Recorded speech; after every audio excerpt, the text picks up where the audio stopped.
Namaskar. Good afternoon to all the friends who have joined in for this live session. आज का जो programme है ये national education policy 2020 national credit framework पर है।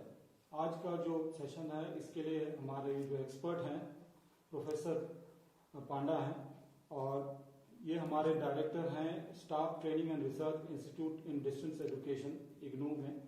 और इससे पहले professor Panda NCT national council for teacher education के चेयरपर्सन भी रहे हैं और इन्होंने पहले director association of Indian universities का रोल भी अदा किया है। तो आज सर हमारे साथ नेशनल क्रेडिट फ्रेमवर्क पर बोलेंगे, लेकिन इससे पहले कि वो बोलें मैं कुछ अनाउंसमेंट्स करना चाहूंगा।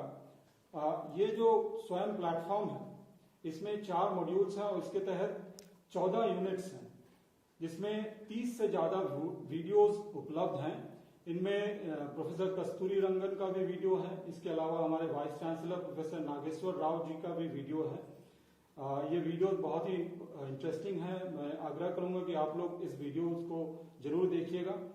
इसके अलावा हमारे इस स्वयं प्लेटफॉर्म में डिस्कशन फोरम है जिसमें मेरी आग्रह होगी आपसे कि आप लोग डिस्कशन फोरम में भी पार्टिसिपेट करिएगा, इसमें आपकी राय रखिएगा और क्वेश्चंस भी पूछ सकते हैं। और इसका जो यूआरएल है जो लाइव कॉन्फ्रेंसिंग हो रही है ये हमारे सीओई लाइव यूट्यूब चैनल में भी उपलब्ध होता है। और अब तक जो है 8 बैचेस हो चुके हैं जिसमें 48 से ज्यादा वीडियो 48 वीडियो बन चुके हैं सीओई लाइव के, और ये सब भी हमारे यूट्यूब चैनल में सीओई लाइव यूट्यूब चैनल में उपलब्ध हैं। इसको भी मैं आग्रह करता हूं कि आप लोग इसको देख सकते हैं। और छठा दिन के बाद हमारे जो एमसीक्यूज हैं जो मल्टीपल चॉइस क्वेश्चंस हैं वो भी आपको अवेलेबल हो जाएंगे जिसपे 30% मार्क्स का वेटेज होता है। इसमें आपको सवाल जवाब देना पड़ता है जिसमें आपको 30% वेटेज का आप स्कोर कर सकते हैं। और ये पूरे सेशन खत्म होने के बाद एक टर्म एंड एग्जाम भी होता है जिसमें 70% वेटेज होता है। तो ये हमारा प्रोग्राम का जो स्ट्रक्चर है। और मैं आप लोगों से रिक्वेस्ट करूंगा कि आप लोग अपने जो साथियों हैं उनको एनकरेज करें कि वो लोग भी इस प्रोग्राम में पार्टिसिपेट करें। जो लोग इसमें एनरोल नहीं किए हैं उनको भी आप एनकरेज करें कि वो लोग एनरोल कर सकें। और अब मैं इनवाइट करूंगा प्रोफेसर पांडा को इस प्रोग्राम में आगे बात रखने के लिए। Within few seconds we will move to professor Panda's presentation. So friends, welcome to this Swayamprabha conferencing, live chat conferencing presentation on NEP 2020.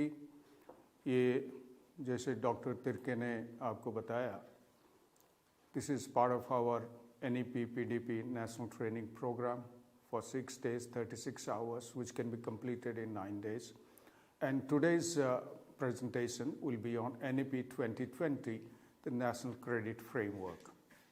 हाल ही में in September, which is now available to all of you, you can also download this document from UGC website, the National Credit Framework 2022. So NEP 2020 जुलाई में आया था और national credit framework अभी सितंबर 2022 में आया है। नेशनल क्रेडिट फ्रेमवर्क अभी credit के बारे में बात करेंगे, फ्रेमवर्क के बारे में बात करेंगे। और इससे पहले before this we already had the choice based credit system. You must have implemented the choice based credit system जिसमें 3 साल का 132 क्रेडिट्स अंडर ग्रेजुएट प्रोग्राम में 4 तरह की कोर्सेज होते थे।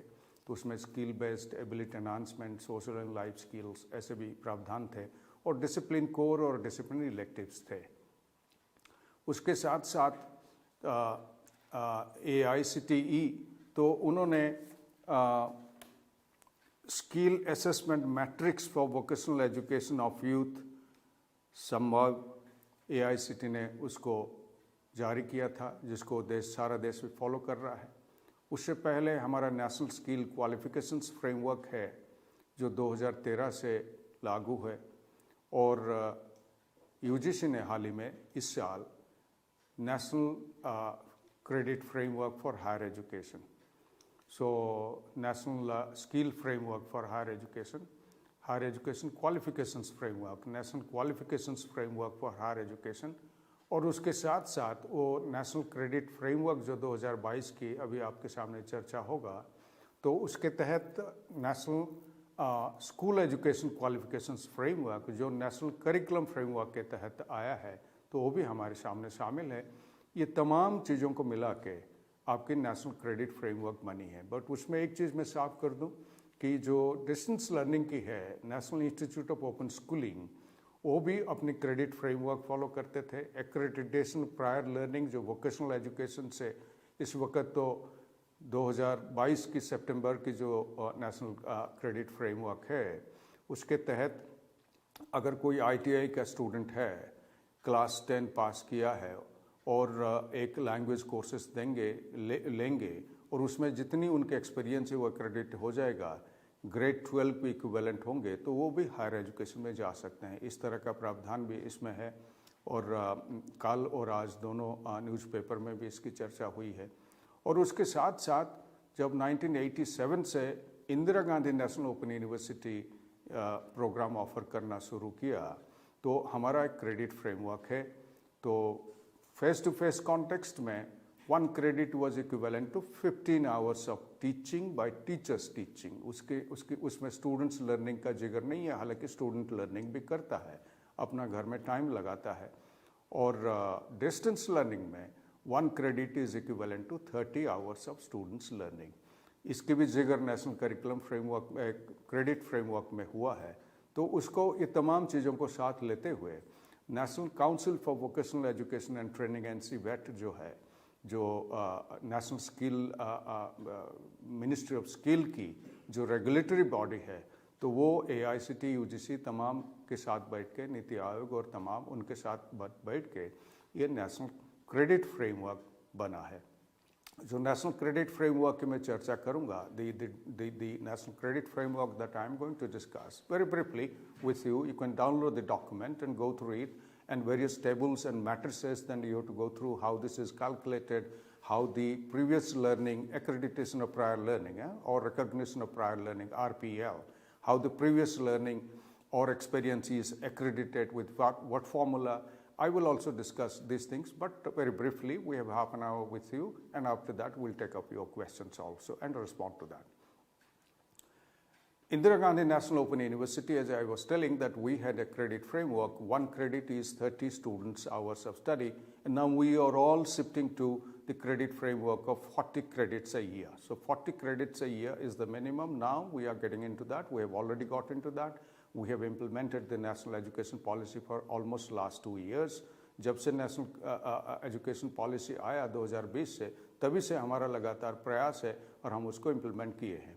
हाल ही में हम लोगों ने एक स्कीम के तहत ITI polytechnic ministry of skilling के तहत हम लोगों का MOU के तहत हम लोगों ने तय किया। पहले ये प्रावधान था कि अगर आपका 75% ऑफ कोर्स करिकुलम अगर हमारे साथ मैच करता है, हम 50% क्रेडिट एग्जेम्प्ट करेंगे या क्रेडिट आपके ट्रांसफ़र करेंगे, और स्टूडेंट 50% क्रेडिट हमारे साथ करेगा और वो अंडरग्रेजुएट डिग्री ले सकता है। और उसके बाद एक डेवलपमेंट है, बहुत बेहतरीन डेवलपमेंट है, that the students of ITI, those who have lot more experiences in their skill development and competencies in diversified areas of their work, that if they could also join Indira Gandhi National Open University for the undergraduate program, 50%, up to 50%, depending on how the credit is evaluated, what experiences they have, और उनके साथ साथ वो कितने credit वो achieve कर पाते हैं। लेकिन उसके एक तरीका मैं भी बताऊंगा आपको कैसे असेसमेंट होगा। तो वो क्रेडिट अप टू 50% क्रेडिट हम उसको ट्रांसफ़र करेंगे, मतलब एग्जेम्प्ट करेंगे, और हमसे वो 50% क्रेडिट करेंगे, और 50% कंप्लीशन के बाद तो प्रीवियस 50% क्रेडिट जो उनके खाते में रहेगा और हमारी 50% क्रेडिट दोनों मिल के 100% they will take the undergraduate degree. ये भी प्रावधान है। और ये तमाम मिलाते हुए national skill qualifications framework, national higher education qualifications framework, national school education qualifications framework जो बन रही है नेशनल करिकुलम फ्रेमवर्क के तहत, 4 तरह की नेशनल करिकुलम फ्रेमवर्क बन रही हैं। जो स्कूल एजुकेशन का हाल ही में अप टू एलिमेंट्री एजुकेशन हमारा माननीय शिक्षा मंत्री जी ने देश को सौंपा है, समर्पित किया है, वो लागू हो चुका है। और पूरी स्कूल एजुकेशन का अभी जल्दी ही शामिल होगा। और टीचर एजुकेशन, अडल्ट एजुकेशन, ये तमाम 4 तरह की नेशनल फ्रेमवर्क बन रही है, करिकुलम फ्रेमवर्क, जिसके तहत national school education qualifications framework जो क्रेडिट में इक्विवेलेंस के तहत आएगा और ये नेशनल क्रेडिट फ्रेमवर्क का हिस्सा भी बनेगा। सो उससे पहले national skill qualifications framework, national higher education qualifications framework जो आप पढ़े होंगे, इसके ऊपर भी हम एक वीडियो कर चुके हैं जो चर्चा हो चुका है, और वो qualifications framework national skill qualifications framework के तहत बेस्ड था, जो 10 लेवल के पहले हुआ करते थे नेशनल स्किल क्वालिफिकेशंस फ्रेमवर्क, और जो इस वक्त 8 लेवल के हैं जिसकी चर्चा हम करेंगे। और उसके साथ साथ AICTE का समवाय भी हमारे पास था और चॉइस बेस्ड क्रेडिट सिस्टम भी था, और इग्नो का भी एक्सपीरियंस और NIOS का भी एक्सपीरियंस हमारे साथ था। ये कुल मिलाते हुए जो नेशनल क्रेडिट फ्रेमवर्क आपके सामने 2022 का आया है, वो एक ओवरआर्किंग ओवरऑल क्रेडिट फ्रेमवर्क जो सबको मान्यता होगा देश में। सभी बैठ के इसको तैयार किए हैं और एक क्रेडिट फ्रेमवर्क लागू हो जाएगा। मीनिंग देयरबाय जो नेशनल स्किल क्वालिफिकेशन फ्रेमवर्क जो स्किल को क्रेडिट टेस्टिंग, असेसमेंट और क्रेडिट ट्रांसफ़र करता था, और जो national higher education qualification framework जो इग्नो करते थे, जो NIOS करता था, तो ये तमाम उसमें, और AICTE के जो थे, ये तमाम उसमें शामिल होंगे, जिसमें सब संस्था, हायर एजुकेशन संस्था including IITs, IIMs and all professional education, because AICTE is involved in this, all have been joining this national credit framework, meaning thereby that सभी ने इस क्रेडिट फ्रेमवर्क को लागू करेंगे। अभी ये this has been now dedicated to the nation, credit framework उपलब्ध है, और आगे जो करिकुलम बनेगा 40 क्रेडिट से ईयर मिनिमम बनेगा, और national higher education qualifications framework में मल्टीपल एंट्री एंड एग्जिट आप रिकॉल करेंगे कि फर्स्ट ईयर करेगा सर्टिफिकेट 40 क्रेडिट्स काम में जा सकता है, फिर वापस आ सकता है। सेकेंड ईयर करेगा another 40 credits meaning thereby 80 credits, तो उसको डिप्लोमा मिलेगा। थर्ड ईयर करेगा तो undergraduate degree with 120 credits वो डिग्री ले सकता है। अगर फोर्थ ईयर में कंटिन्यू रहता है that will be under graduate degree with research, honours और रिसर्च उसमें होगा, जो 160 क्रेडिट्स। दिल्ली विश्वविद्यालय 176 क्रेडिट्स का फर्स्ट सेमेस्टर अभी लागू हो गया है, चालू है, और स्टूडेंट्स एडमिटेड हैं, वो भी आगे बढ़ रहे हैं, और जिसमें वोकेशनल एजुकेशन, इंटर्नशिप और लिबरल फाउंडेशन एजुकेशन और ये कंपलसरी होंगे। Almost 50% will be discipline core and discipline electives, और रेस्ट ऑफ द 50% जो क्रेडिट्स हैं तो वो आपकी skill development, community education, environmental education, value based education, social and life skills, इन तमाम में, और रिसर्च एंड इंटर्नशिप इसमें शामिल होंगे। सो वो फ्रेमवर्क की चर्चा हम और कहीं किए हैं, तो आप COE लाइव में यूट्यूब में इसको भी देख सकते हैं। You can access COE live and you can also access almost 48 video programs that have already been presented, and they are available over there. You can also go through and download. You may not be able to download, but you can go through those. But if you get into the SWAYAM platform of NEP, our platform, then you can download our almost 31 videos that are available there. And all these videos we are also editing and putting in the SWAYAM so that you can download. You cannot download from YouTube, but you can download from the SWAYAM platform. So let me proceed with the formal presentation of the National Credit Framework, friends. What you see on your screen is that National Credit Framework ये बातें कर रहा है that learning will be expressed in terms of credits. Whatever learning, and learning could be, it talks about 3-4 kinds of learning. Formal learning, which takes place in classroom or at a distance or online or blended, that will be formal learning. There could be also non-formal learning. That could also be learning as experiences, somebody's work experience. So these 3 kinds of learning will also be expressed in terms of credits. Credit is nothing but the achievement of learning outcomes while going through a course of study or program of study or a project or a hands-on or any work or job experience.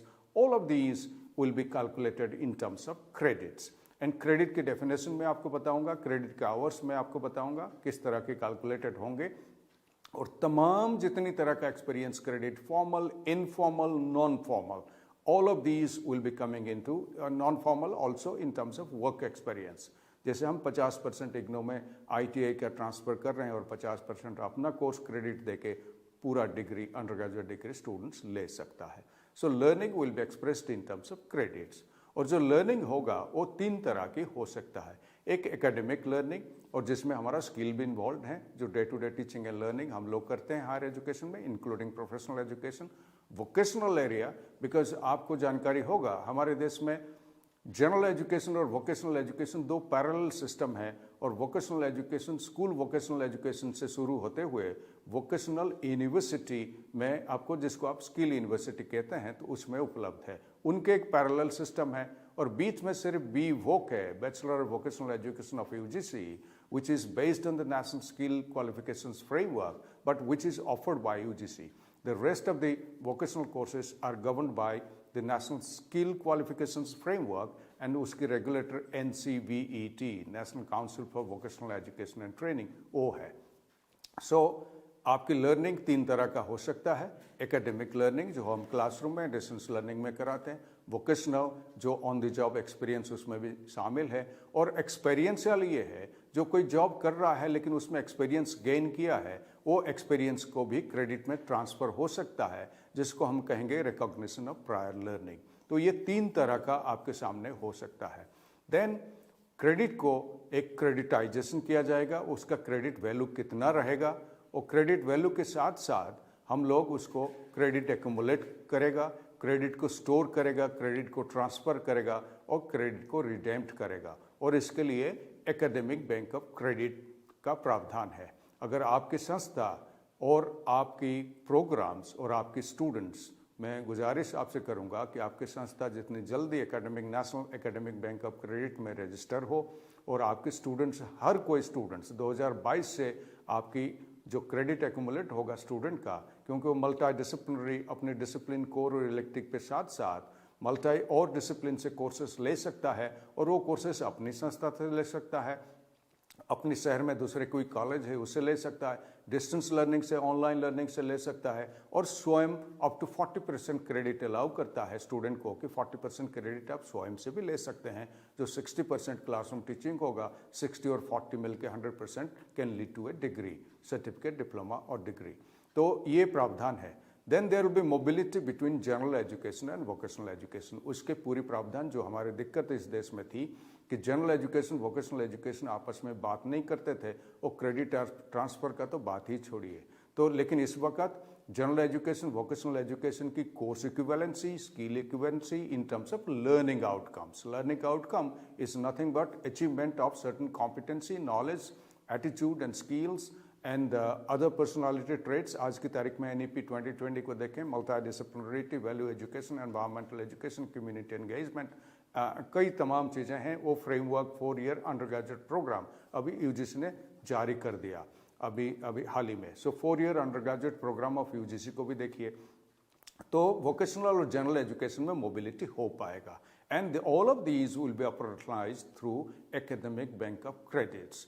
Academic bank of credit में student जो credit accumulate करेगा वो 3 तरह का credit हो सकता है, एक एकेडमिक, दूसरा वोकेशनल, तीसरा एक्सपीरियंशियल। ये तमाम क्रेडिट उसमें शामिल होगा, और उसमें क्रेडिट इक्विवेलेंसी होगा। इक्विवेलेंसी बहुत बड़ा मायने रखेगा। Equivalency will be based on certain indicators at different levels, first year, second year, third year of undergraduate, fourth year, and then first year masters, second year masters, and so on and so forth. Professional education में BTech, MTech, BE, ME, ये तमाम जो सब है, तो उसमें MBA और तमाम चीज़ें, आर्कियोलॉजी है, BArch है, B Pharma है, टीचर एजुकेशन में integrated teacher education programme 4 years after +2 वो भी इसमें शामिल है। तो इसकी चर्चा होगी। जो नेशनल क्रेडिट फ्रेमवर्क है, ये जो आप स्क्रीन में देख रहे हैं, इन तमाम चीज़ों को शामिल किया है। अगर इसके अलावा कुछ रह गया हो तो आप भी इंडिकेट करिएगा, लेकिन ये तमाम चीज़ें covers almost the entire aspect of teaching learning in higher education and professional education. Multidisciplinary education को लिया है, अपना डिसिप्लिन और outside the discipline from other disciplines, skill courses, experiential courses, apprenticeship, which is an attachment program, project-based learning, problem-based learning, portfolio-based learning, ये तमाम चीज़ों को multi disciplinary के थ्रू इसको कंसिडर किया गया है कि सबको क्रेडिट में कन्वर्ट किया जाए और क्रेडिट इक्विवेलेंस एस्टैब्लिश किया जाए और क्रेडिट ट्रांसफ़र किया जाए स्टूडेंट को, जो स्टूडेंट वो कोर्सेज ले रहे हैं. Then it talks about holistic education, physical, mental, emotional, all kinds of education, development of the child or the student will take place. So discipline, multidisciplinary, value education, environmental education, skill-based education or research and apprenticeship, ये almost compulsory है in a 4-year undergraduate program. These all contribute towards including sports, art and music and language. ये तमाम चीज़ें जिसको आप भारतीय ज्ञान परंपरा कहेंगे, इंडियन नॉलेज सिस्टम, वो भी इसमें शामिल है, तो वो होलिस्टिक एजुकेशन की तरफ जा रही है. मल्टी डिसिप्लिनरी इसलिए है, हम डिसिप्लिन में बंद जाते हैं, दूसरे डिसिप्लिन के बारे में जान नहीं पाते हैं. और आज की 21st सेंचुरी स्किल कहता है we have to almost 50% of our study should be from other disciplines and other areas of study, so that हमारा ज़्यादा अंडरस्टैंडिंग बढ़े, वर्ल्ड व्यू बढ़े और हमारा कॉम्पिटेंसी एंड एम्प्लॉयबिलिटी बढ़े. मिडवे कोर्स करेक्शन इसलिए है कि आपको मौका दिया गया है स्टूडेंट्स को कि फर्स्ट ईयर के बाद अगर वो चाहें अपना कोर्सेस ऑफ स्टडी बदला सकते हैं, अपना करियर एक डिसिप्लिन में ले रहे थे वो दूसरे डिसिप्लिन को ट्रांसफ़र कर सकते हैं. साथ ही साथ आपकी डुअल डिग्री का प्रावधान है. At one point of time, if one is taking one degree, simultaneously one can also do another program of study. तो उसका भी प्रावधान है, तो इसलिए मिडवे कोर्स करेक्शन उसका हो सकता है.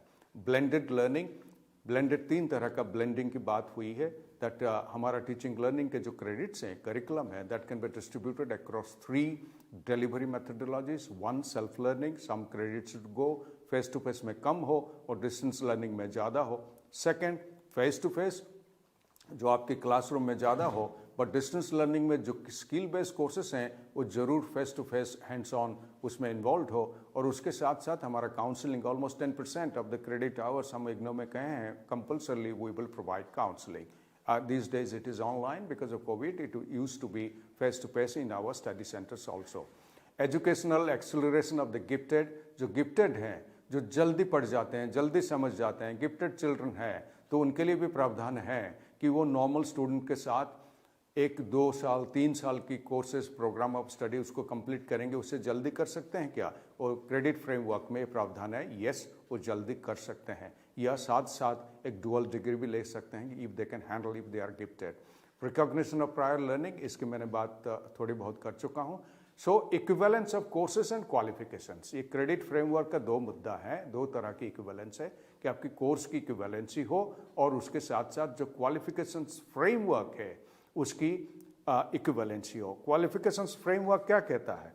जो नेशनल स्किल क्वालिफिकेशंस फ्रेमवर्क जिसके तहत national higher education qualifications framework बनी है, वो 4 तरह की बातें कर रही हैं. आप दोनों डॉक्यूमेंट पढ़िएगा, मैं जो बात कह रहा हूँ आप उसमें वाकिफ समझ पाएंगे या पढ़े भी होंगे आप. 4 तरह की वो बातें कर रहे हैं. एक आपकी प्रोफेशनल नॉलेज, कोई भी लेवल की, first year of under graduate, second year of under graduate, फिर वो डिसिप्लिन के साथ जुड़ा हुआ है, कोर्स के साथ जुड़ा हुआ है, मॉड्यूल के यूनिट के साथ जुड़ा हुआ है. Those will be expressed in 4 different ways, the qualifications. वो क्वालिफिकेशन का स्टैंडर्ड जो मीट करेगा तो उसको क्रेडिट प्राप्त होगा और उसके बेसिस पर इक्विवेलेंसी होगी. इक्विवेलेंस बिटवीन किसका? 3 तरह का, academic, skill based and experiential. ये 3 vocational, academic, vocational and experience, जो जॉब में ऑन द जॉब एक्सपीरियंस जो है उसकी भी इक्विवेलेंसी होगी, उसको भी मान्यता होगा, उसको भी फायदा होगा. They can credit, they can transfer the credit, they can convert their experience, work experience into credits, and they can say that आपको 100 क्रेडिट लेना है तो मुझे 50 क्रेडिट आप माफ कर सकते हैं because I have equivalency of 50 credits of experience, जो नेशनल क्रेडिट फ्रेमवर्क के तहत है. सो पहला प्रोफेशनल नॉलेज, प्रोफेशनल स्किल्स और जो कोर स्किल्स है डिसिप्लिन की, और finally responsibility which is called a transfer of learning, कि आप ये डिग्री करने के बाद आप जो जॉब में जाएंगे वो किस तरह का रिस्पॉन्सिबिलिटी आप निभाएंगे, एट व्हाट लेवल, किस तरह की जॉब में आप वो रिस्पॉन्सिबिलिटी निभाएंगे. That means what ever you have learn उसको आप अप्लाई कैसे करेंगे, क्योंकि आपके लर्निंग कॉन्टेक्स्ट और जॉब कॉन्टेक्स्ट अलग हो जाएगा. तो अलग हो जाएगा, तो इसी वक्त आपको ये सीखना है डाइवर्सिफाइड जॉब कॉन्टेक्स्ट में हम इसको अप्लाई कैसे करेंगे। सो ये 4 तरह के इंडिकेटर्स हैं जो हमारा क्वालिफिकेशंस फ्रेमवर्क को डिफाइन करता है। सो नेशनल करिकुलम फ्रेमवर्क की तरफ सीधा चल पड़े।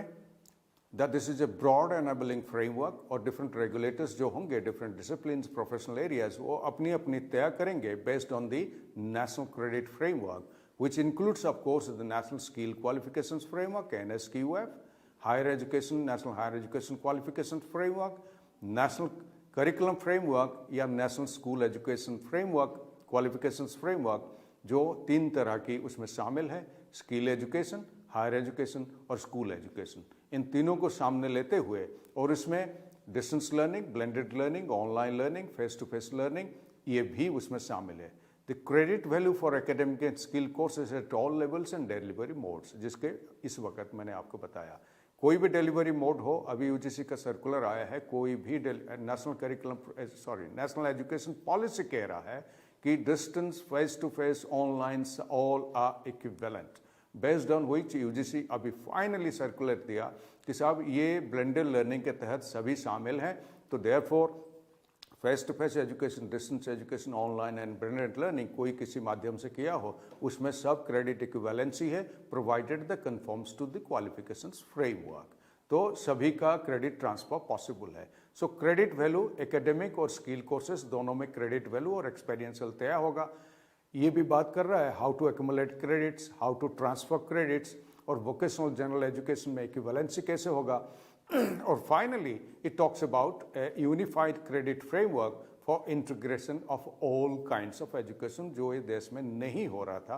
For the first time national credit framework के तहत all kinds of education, general, vocational, professional and experiential learning on the job training, ये चारों चीज इसमें शामिल हो गए irrespective of the modes of delivery. Credit कैसा होगा कि हर साल का क्रेडिट या सेमेस्टर का क्रेडिट 20 होगा, हर साल का क्रेडिट 40 होगा। तो 40 credits will be equivalent to 1200 hours पर year. So what is a credit? Credit completion of course of learning corresponding to a qualification. आप कोई भी कोर्स को कंप्लीट किए, वो कोर्स में लर्निंग आउटकम है, कॉम्पिटेंसी है, जो नॉलेज, एटीट्यूड, स्किल से तमाम को शामिल उसमें है, और including critical thinking, creativity, innovation skills, सभी चीज़ें उसमें शामिल हैं। उसको अचीव करने के बाद, लर्निंग आउटकम को अचीव करने के बाद जो तय होता है that is what is called A qualification, और उसकी framework is a qualifications framework, तो उसको रिप्रेजेंट करता है credit. Also it talks about accreditation of any learning subject to assessment. Any learning means formal, non-formal, informal and on the job training. ये तमाम का किसी लेवल पर first year equivalent, second year equivalent, third year equivalent of undergraduate programme मान लीजिए, तो उसमें अगर वो शामिल होता है वो लेवल होगा। कोई भी मैं क्रेडिट ट्रांसफ़र की बात करूंगा, मेरी कॉम्पिटेंसी है, मैं डिक्लेयर करूंगा मेरे फर्स्ट ईयर अंडर ग्रेजुएट या सेकेंड ईयर अंडर ग्रेजुएट के लेवल के बराबर है, उसी की लेवल के based on that level the credit assessment will take place in relation to that level only. It cannot be at different levels. So I have to declare the level, मैं कौन सा level में credit transfer करना चाहता हूँ. So therefore what are important in this national credit framework? Important are courses. Courses can be general courses, vocational courses. The courses can also be relating to the outside world of work or on the job training. They all are aligned with the credit framework, qualifications at the given level. Level की अभी बात करेंगे, and desired competency and learning outcomes जो उसी के साथ जुड़ा हुआ है, तो उसी लेवल में उसी competency, चाहे वो face to face हो, distance हो, online हो, चाहे वो जनरल एजुकेशन हो, वोकेशनल एजुकेशन हो या ऑन द जॉब ट्रेनिंग हो, जिसको एक्सपीरियंशियल लर्निंग कहते हैं. और चीज़ें मैं आगे बढ़ाते हुए आपके साथ डिस्कस करूंगा कि ये और भी कई चीज़ें फेस टू फेस कॉन्टेक्स्ट में, आप सबसे ज़्यादा फेस टू कॉन्टेक्स्ट को बिलोंग करते हैं, फेस टू फेस कॉन्टेक्स्ट में और क्या चीज़ शामिल हो सकता है. क्रेडिट लेवल्स किस तरह की होंगे? अब जो 10 तरह की नेशनल स्किल क्वालिफिकेशंस फ्रेमवर्क की क्रेडिट है, अब इस वक्त वो 8 को रिड्यूस किया गया है नेशनल करिकुलम फ्रेमवर्क में. School education up to level 4, 1, 2, 3, 4. Undergraduate education 4.5 से लेके 6 लेवल तक है. पोस्ट ग्रेजुएट एजुकेशन 6 लेवल से लेके 7 लेवल तक है और PhD level 8। So combination of academics, skilling, experiential learning, ये तमाम कॉम्बिनेशन होके कोई कोर्स को या क्रेडिट को डिफाइन करेंगे। वो एकेडमिक कोर्स हो सकता है, स्किलिंग कोर्स हो सकता है, या experiential learning on the job training हो सकता है, जिसमें apprenticeship, internship, projects, field study, इसको भी काउंट किया जाएगा।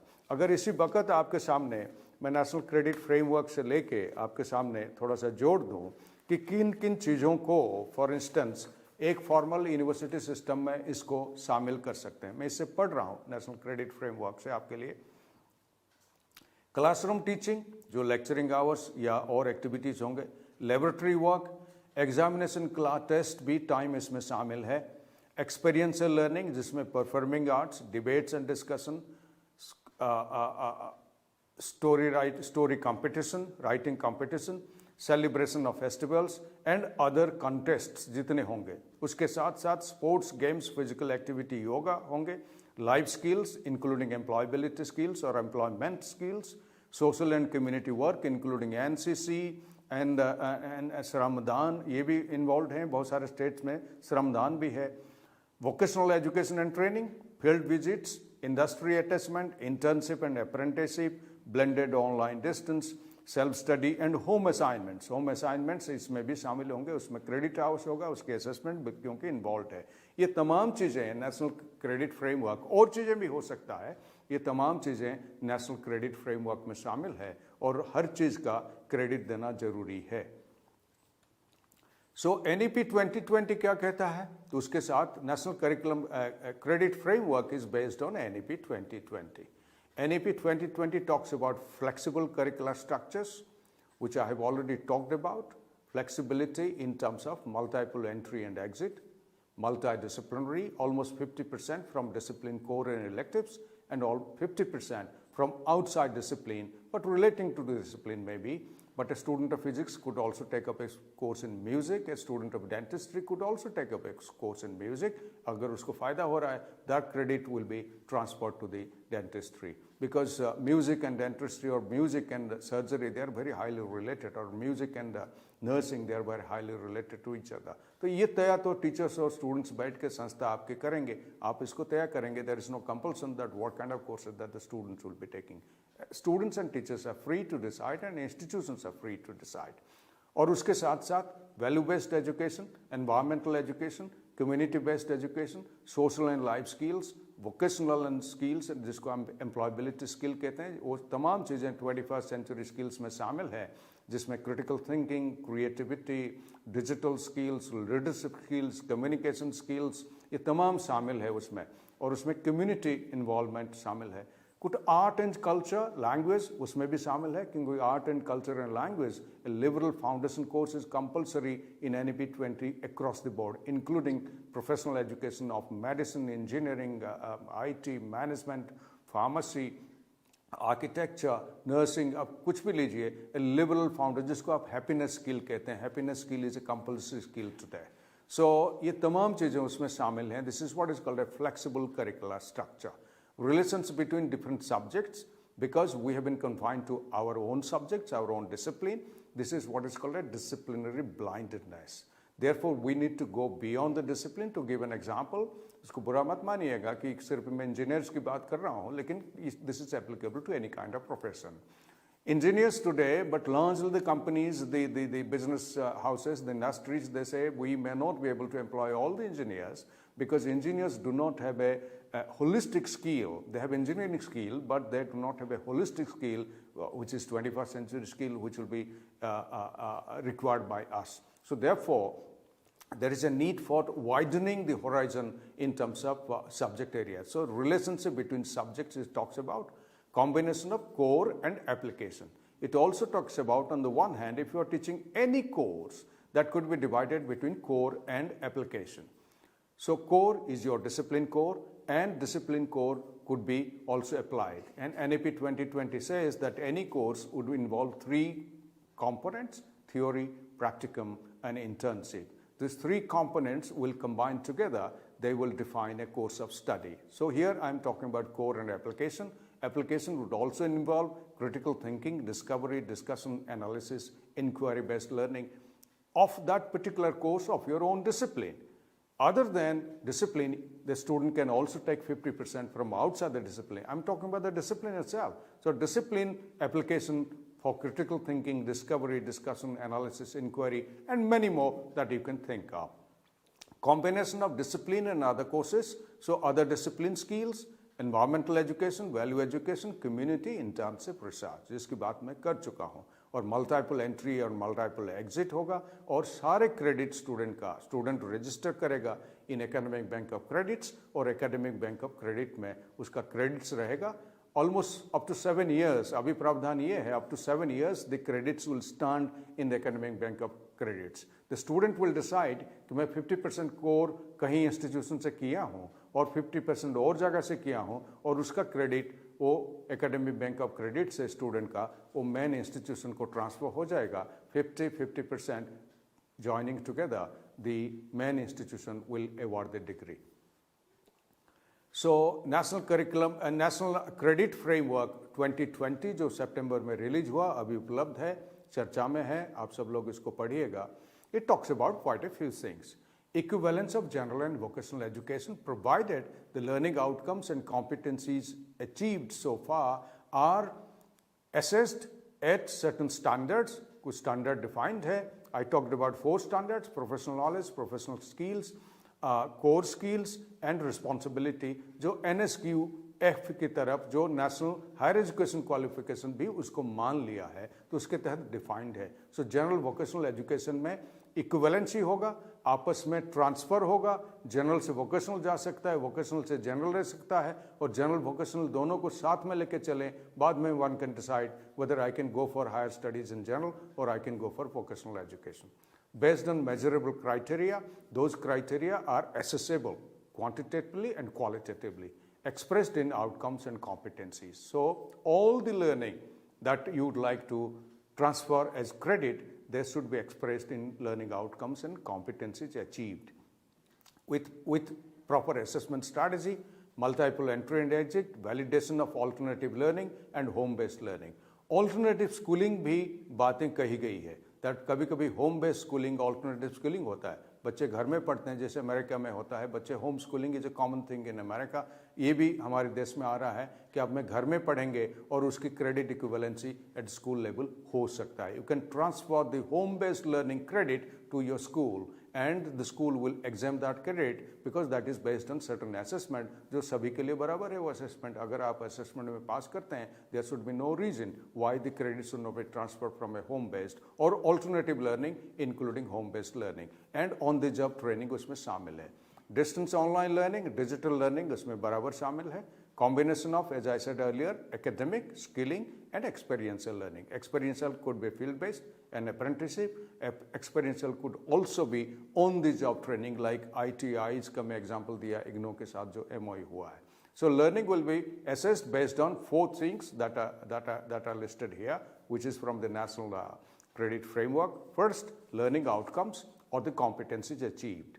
Second, the level of study, first year undergraduate, second year, third year, कौन सा level का course है.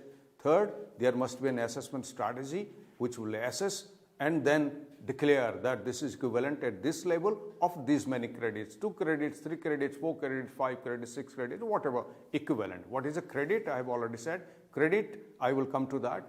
Credit in formal system is 1 credit, 15 hours of teaching.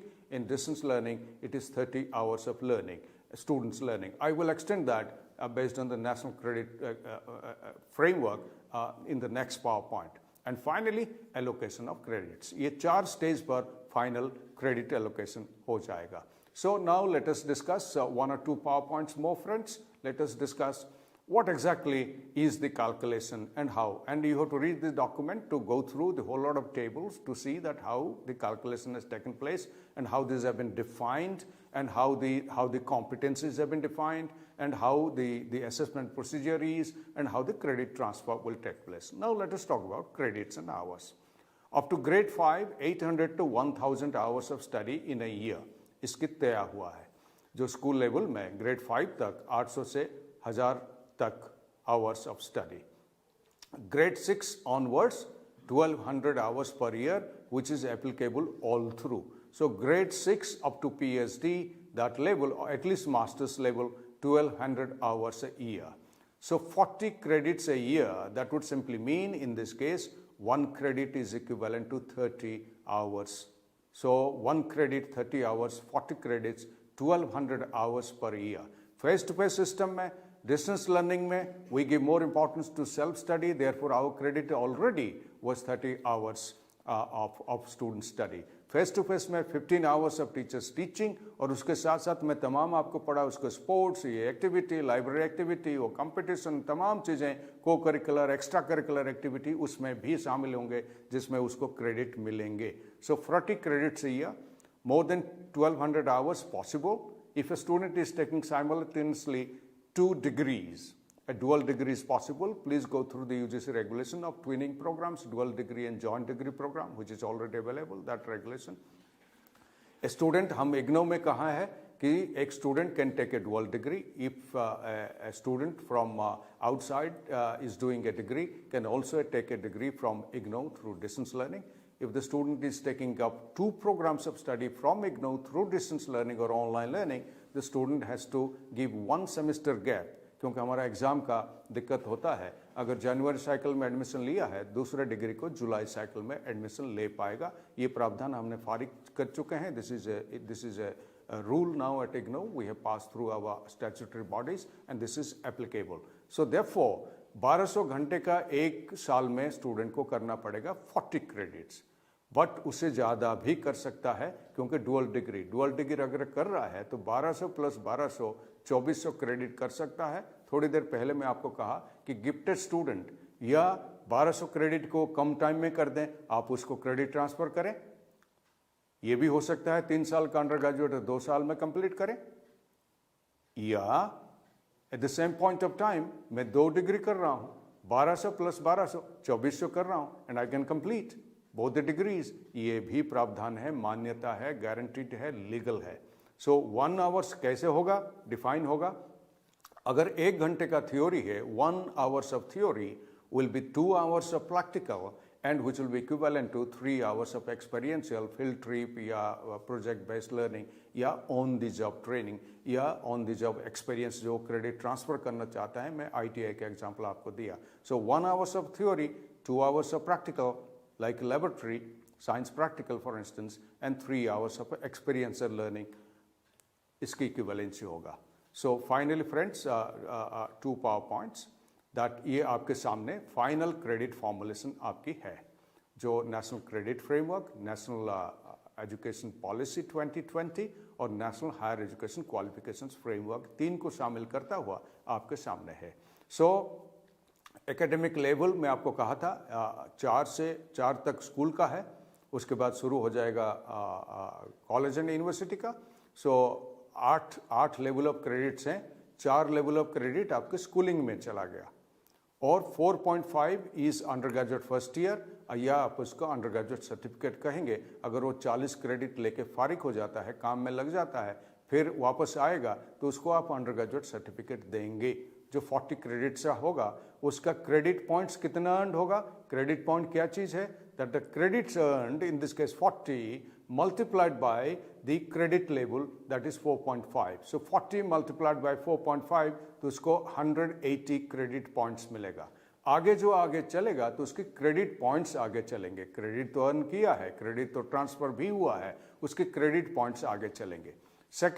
Second year under graduate जिसको आप डिप्लोमा दे सकते हैं या इंजीनियरिंग डिप्लोमा दे सकते हैं. जो ITI पॉलिटेक्निक से आए हैं, इंजीनियरिंग पढ़ रहे हैं डिप्लोमा, तो वो लेवल 5 होगा, वो भी 40 क्रेडिट्स होगा. 5 multiplied by 40 200 credit points. Under graduate level 3 under graduate degree देंगे या बी वोक देंगे जो 3 साल का है, या BSc इंजीनियरिंग देंगे. ये सब 40 credits multiplied by 5.5 220 credit points per year वो लेगा. सो आप देख रहे हैं फर्स्ट ईयर अंडर ग्रेजुएट में उसको 180 पॉइंट मिल रहा है, सेकेंड ईयर में 200, थर्ड ईयर में 220. तो क्रेडिट पॉइंट डिफरेंट है बिकॉज लेवल डिफरेंट है. फोर्थ ईयर अंडर ग्रेजुएट करेगा या अंडर ग्रेजुएट डिग्री आप उसको देंगे विथ रिसर्च कहला जाएगा, या पोस्ट ग्रेजुएट का MA का MSc का फर्स्ट ईयर करेगा, या उसको पोस्ट ग्रेजुएट डिप्लोमा भी आप कह सकते हैं, बीटेक या बैचलर ऑफ इंजीनियरिंग भी ये इक्विवेलेंट है जो लेवल 6 है, 40 credits, therefore 240 credit points. Post graduate year 2 MTech का फर्स्ट ईयर कहा जाएगा, मास्टर इन एमबोक या एमएससी इंजीनियरिंग उसका first year of MSc engineering, this are all equivalent, so 40 credits, but उसका लेवल 6.5, देयरफॉर वो एक साल करने के बाद उसको 260 क्रेडिट पॉइंट मिलेंगे। MTech year 2, MSc engineering year 2, 7 level है, 40 क्रेडिट्स, हायर लेवल हो गया तो 280 क्रेडिट मिलेंगे। पीएचडी जो करेगा पर ईयर 40 क्रेडिट है पर ईयर, बट वो लेवल 8 है, उसके लिए एक साल का उसको क्रेडिट पॉइंट 320 मिलेगा। सो आप इसमें देख पा रहे हैं कि डिफरेंट लेवल्स में क्रेडिट पॉइंट्स जो बन रहे हैं वो लेवल के हिसाब से बन रहा है, but 40 credits a year is constant. Finally friends, कैसे तय होगा कि आप जो काम कर रहे हैं तो उसका एक्सपीरियंशियल लर्निंग कैसे ट्रांसफर होगा, तो 4 तरह के लेवल तय किया गया है कि आपकी कॉम्पिटेंसी। ट्रेंड, जो बेसिकली ट्रेंड है, अभी काम में लगा है। प्रोफिशिएंट, जो बेहतरीन ढंग से कर पा रहा है। एक्सपर्ट, जो उस लाइन में हेड कर रहा है। और मास्टर्स, जो उसमें हाईएस्ट लेवल ऑफ जो क्रिएटिविटी इनोवेशन भी कर रहा है। सो 4 लेवल ऑफ जो एक्सपीरियंशियल लर्निंग है, जो काम कर रहे हैं, तो क्रेडिट ट्रांसफर जिसको कहते हैं रिकॉग्निशन ऑफ प्रायर लर्निंग, उसका है, उसको ट्रांसफर करना चाहेगा तो कैसे कैलकुलेट होगा credit points. Now trend less than a year, उसको आप ट्रेंड कहेंगे, क्रेडिट पॉइंट 1 मिलेगा। 1 to 4 years जिसका एक्सपीरियंस है, आप प्रोफिशिएंट कहेंगे, उसको 1.33 क्रेडिट पॉइंट मिलेगा, जो कोर्स में ट्रांसफर हो जाएगा, which will be transferred to general education also. Expert जो है 4 से 7 साल काम किया है, 1.67, और जो मास्टर से 7 साल से ज़्यादा किया है तो 2 पॉइंट उसको मिलेगा। So friends, I stop here.